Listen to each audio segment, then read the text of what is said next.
Hi, everyone, and welcome to week 2 of SLP 104, the Introduction to Speech and Language Development. Now that you've become acquainted with the speech chain, let's go ahead and get started with the rest of the pieces of what are the basis for beginning language.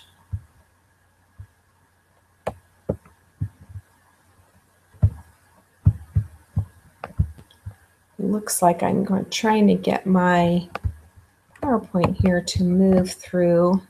Let's see how we can do this here. It may not.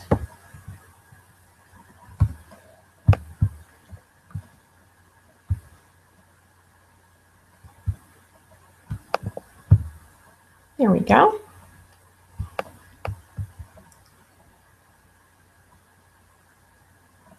Just slide this over. 1 second, guys.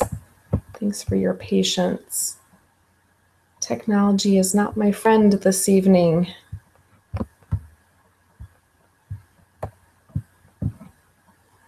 Oh goodness, that's not what I wanted to do.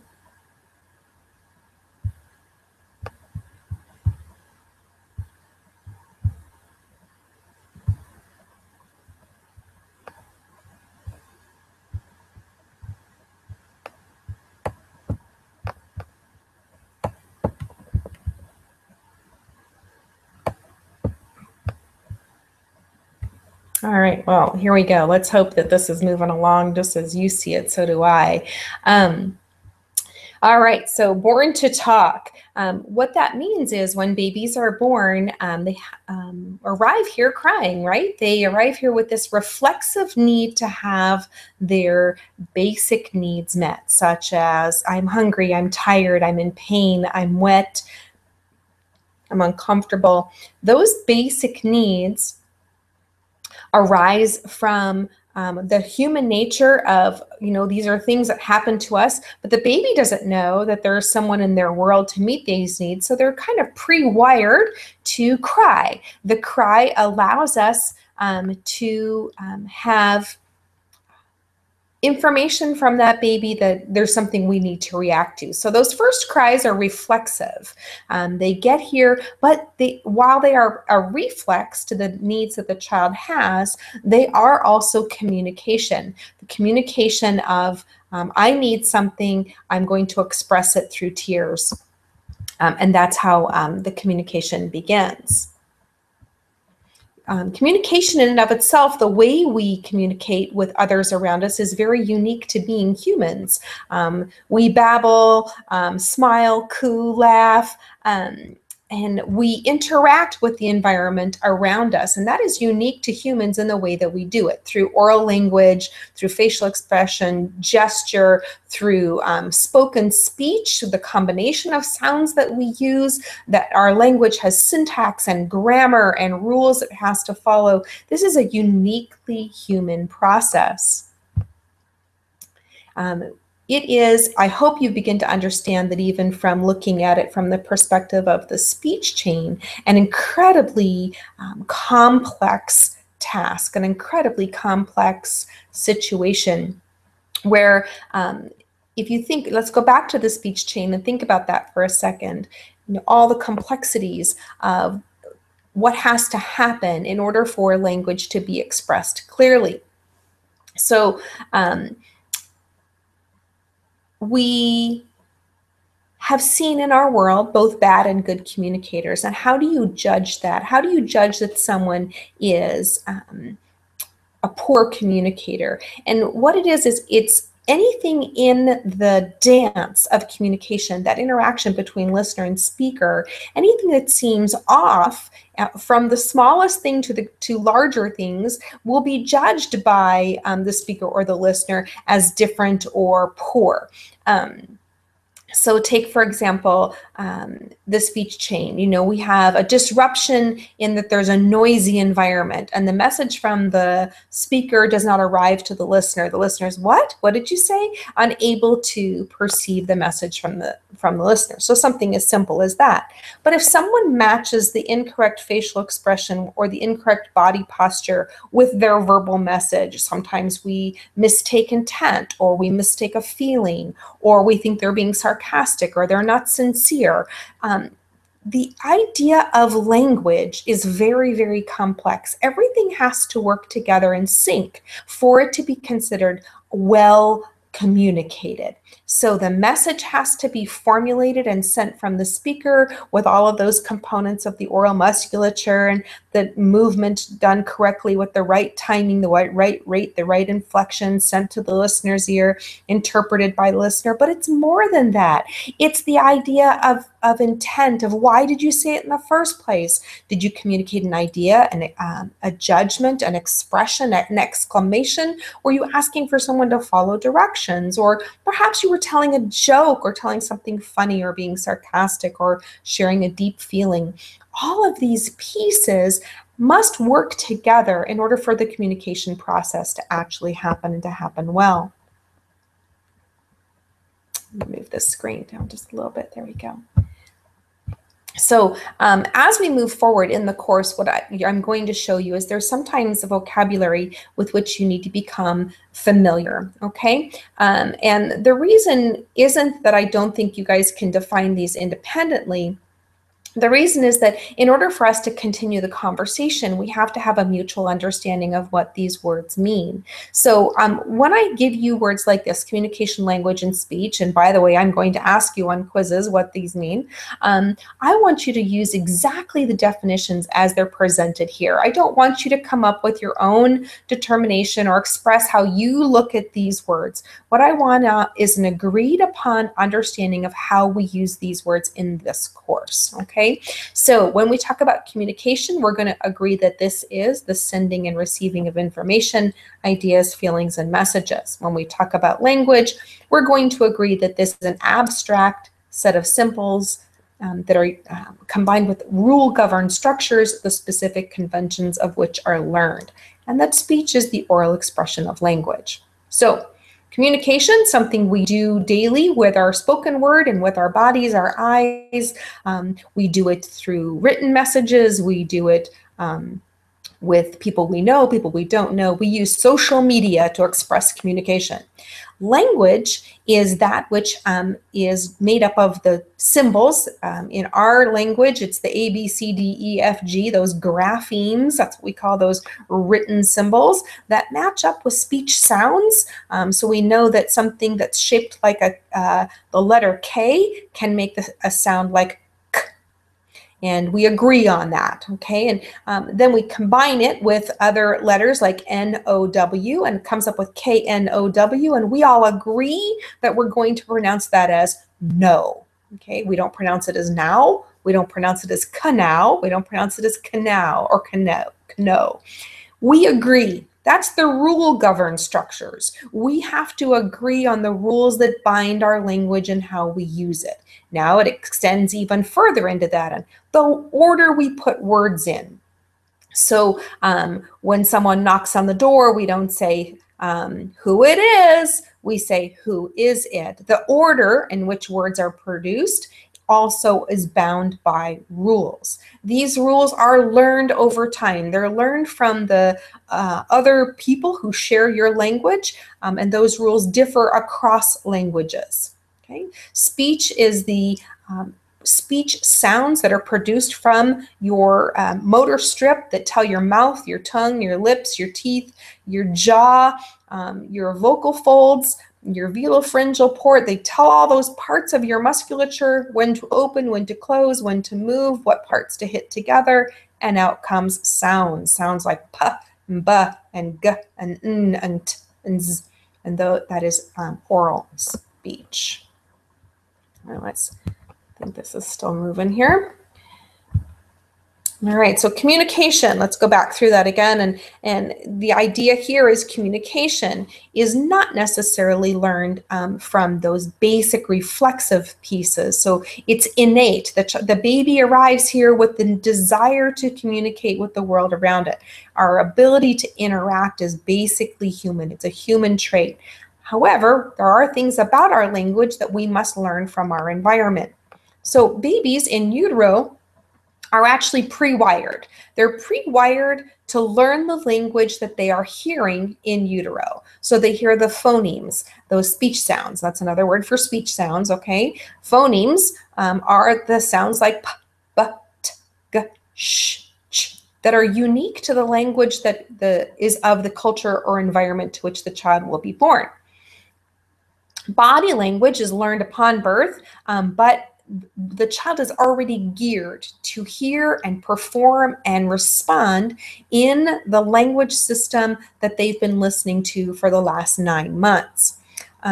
Correctness for eye contact, gesture, body posture, all those things are learned rather quickly from young ones, and they learn that by watching the environment around them. It's often why children who are adopted from other cultures come here and they go through a quiet period or a silent period, because they are wired to speak a different language and they get here and the phonemes are different. And so it takes them a little while to get caught up into what this language and the phonemes that are expected here. So here's some more vocabulary words that you need to become familiar with, okay? Those vocabulary words here on this slide are speech, pragmatics, receptive and expressive language, fluency, and voice. These are the components that make up the area of speech-language pathology, and that we work with individuals who have delays, disorders, disease, impairments in one of these areas. Speech, we've already discussed that, is the oral expression of language. So speech sound delays are delays like a lisp, or delays in a child doesn't say the letter K or G. Pragmatics are social rules or social language. It's the why and how of language, okay? It is with what intent are you speaking? Are you asking a question? Are you making an exclamation? Are you inquiring? It is knowing when to use sarcasm, when not to, how close to stand to somebody, whether or not you make eye contact with them, which people are friendly and are people you should greet and which ones are not. That's pragmatics. Receptive language is what you understand, your ability to follow directions, your ability to listen to a lecture like this and comprehend it and process it and be able to absorb the ideas behind it. Being able to read something and interpret it and make assumptions based off of content or other parts that you are reading. Expressive language is your ability to express your ideas and feelings and to communicate using words, using proper grammar, finding the right word in a situation, using correct vocabulary, being able to monitor what you're saying and then change it depending on your audience. That's all expressive language. Fluency is the rate, flow, rhythm of your speech. So whether your speech is halting or too fast or too slow. And then voice is disruptions to anything that is caused by the airflow through your larynx up into your nasal and oral cavities, any disruption there. So laryngitis, a hoarse, breathy voice, scratchy voice, a voice that is too high or too low, those are voice disorders. So these are the components that make up language. So talking about components of language, one of the things that you're going to need to become familiar with is the idea of the 10 basic concepts of language. In this class, what I'm going to emphasize are the 10 that you see on your screen, though there are others that are in the textbook and you can use any of them, either ones from the text or that we're discussing here. So the concepts of language are the idea of how language is agreed upon. You know, we said that while it's a reflex, their language itself, not communication, but language, is governed by rules. And it's those rules that make us able to speak and communicate with each other. So what are some of those basic concepts of language? Well, one of the basic concepts of language is called rapid fading. Well, what does that mean? It means that the words that I just spoke are gone. And now, ironically, we're recording it for this class, and so I'm actually being able to keep my recording over a period of time. But once you speak words out loud, they disappear. So speech does not hang on unless we do something to manipulate it. It's likely the reason that written language was formed because we wanted to keep ideas. We wanted to hold on to thoughts. The internet, and one example I gave was just this course. The internet has changed how we communicate with each other. We can do it from far away, 24 hours a day, 7 days a week. We can communicate with people we know, people we don't know. We use social media as a way of connecting ideas. We can record things, videos, classes you can take online. You no longer even need to meet together to communicate even material that is academic in nature. So the rapid fading of speech has not changed. However, how we are dealing with that feature has changed. Interchangeability means anything I can say, you can also say. That's because we agree on how sentences are formed. So when I say a sentence, it's quite clear to you how I put it together, and you are able to repeat it back. Anyone ever have a little one say, anything you can say, I can say better? Or that, little brother or sister says, why'd you say that? Why'd you say that? Don't copy me. Don't copy me. That's the idea of interchangeability. Total feedback means I can monitor what I say. So I can adjust.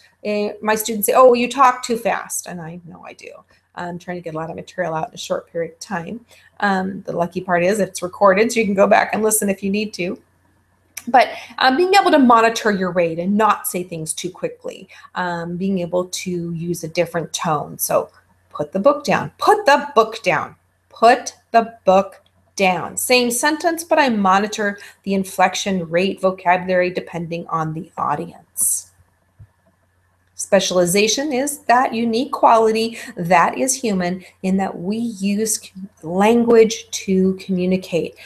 It is the speech's sole purpose, spoken language, the way we put sounds together, the sole purpose is that we can take words and combine them together to communicate a message.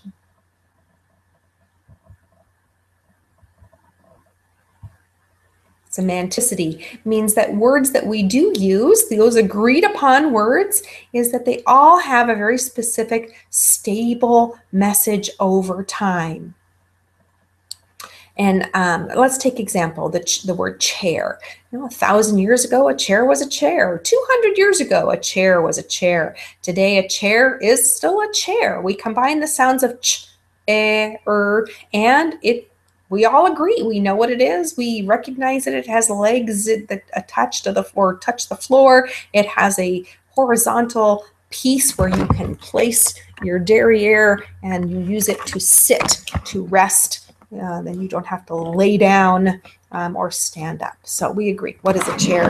And that word chair stays the same. Well, that's true for most words, but there are some words that do change over time. For example, the word cell. Cell, 100 years ago, or let's go even farther back than that. Let's say 1,000 years ago.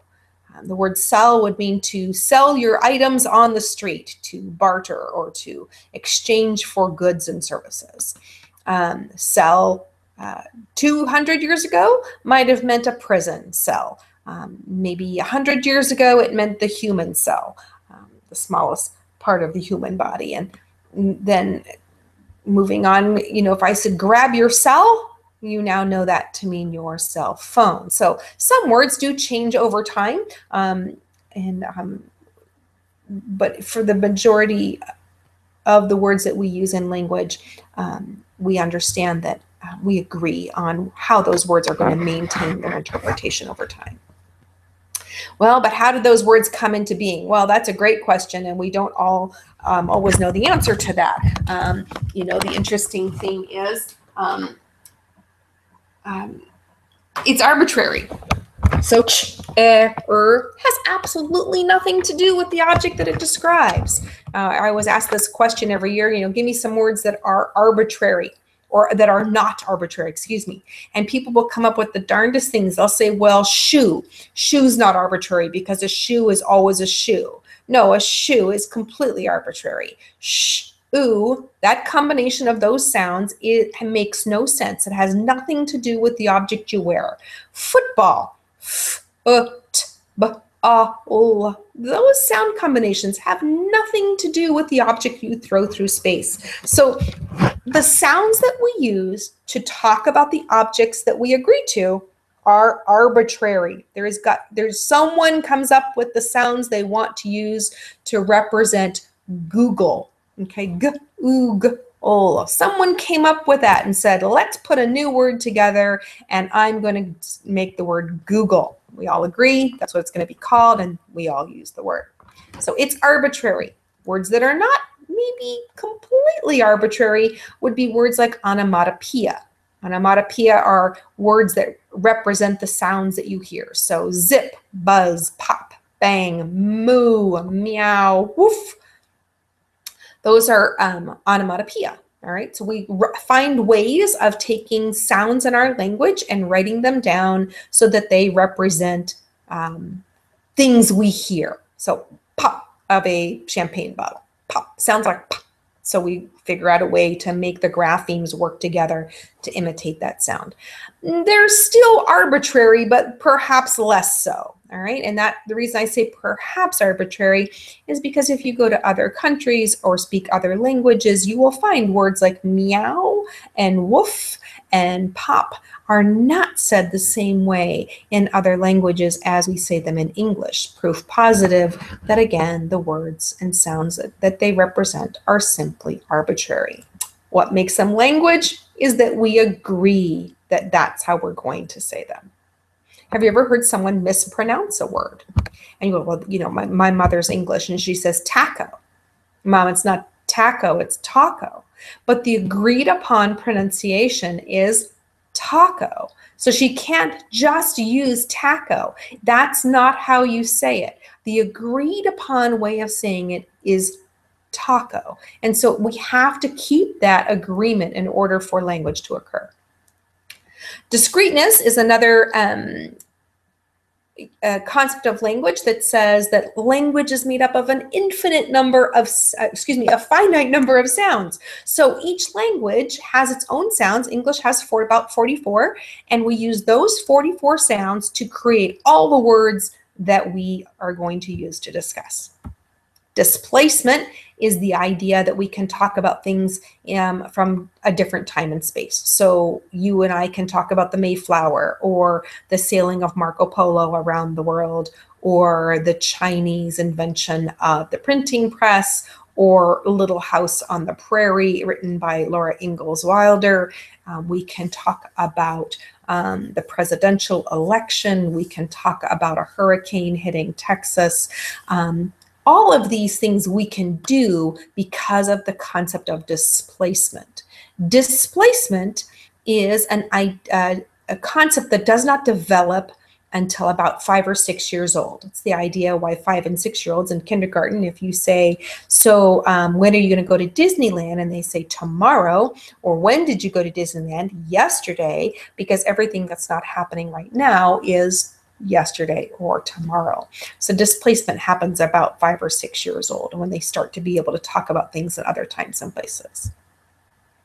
Productivity is, while we use a finite number of sounds, those 44 sounds, we can create an infinite number of words. Proof positive is just spend some time talking to teenagers who are the most prolific in their use of productivity, and they talk about being on fleek and iPhones and I'm going to IM you and LOL and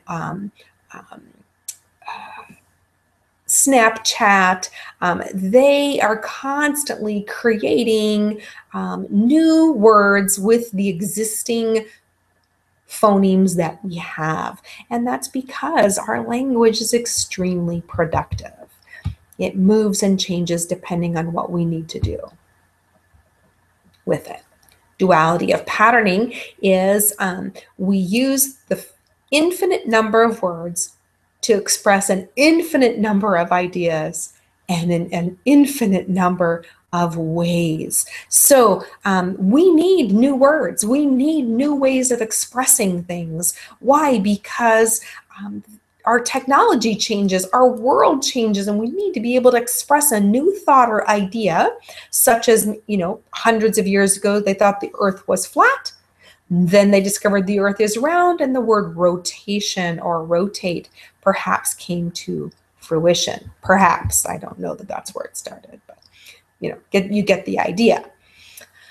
Okay, so the next few slides are all about the speech chain again. I encourage you to look at those again. You will be asked to repeat your understanding and knowledge of it. I hope you're beginning to understand how complex this idea of language is.